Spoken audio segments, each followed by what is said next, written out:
Unë sot jam këtu për të shprehur shqetësimin e madh lidhje me gjendjen e komunitetit të biznesit, punëdhënësit më të madh në Republikën e Kosovës. E thash edhe një herë, ata që punësojnë 143.000 punëtorë. Albin Kurti kishte thënë që ka kalu koha e barrikadave. Kjo konsideroj që është e turpshme, për shkak të gjithë ne e dim se në çfarë konotacioni përdoren barrikadat.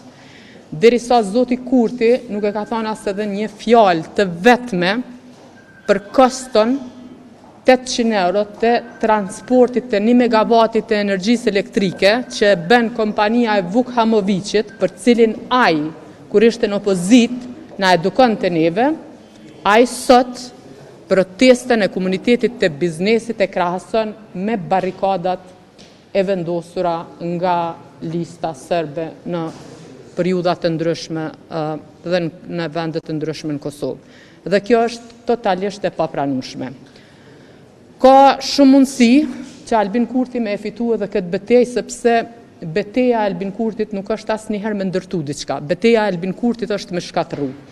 E kur Albin Kurti e mund arsimin edhe ekonomin, i vetmi përfitues këtu është Serbia.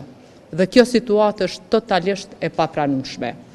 Ajo çfarë ka ndodhur në sektorin e energjisë këto 4 vite duhet me u hetu në tanësi, sepse nuk mundet zyra e rregullatorit të energjisë dhe kostit, që janë njerëz të cilët lëvizja vetëvendosje i ka vendosur në këto institucione, të cilat refuzojnë me ardhmë dhe me raportu deputetëve në kuvend, po i raportojnë deputetit Kurti dhe deputetës Rizvanolli në secilin takim që thirrën në qeveri.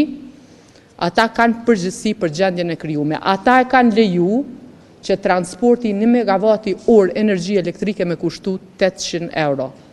Ata janë të cilët nuk kanë investu në qoftë edhe në 1 kilovat gjenerim energji elektrike.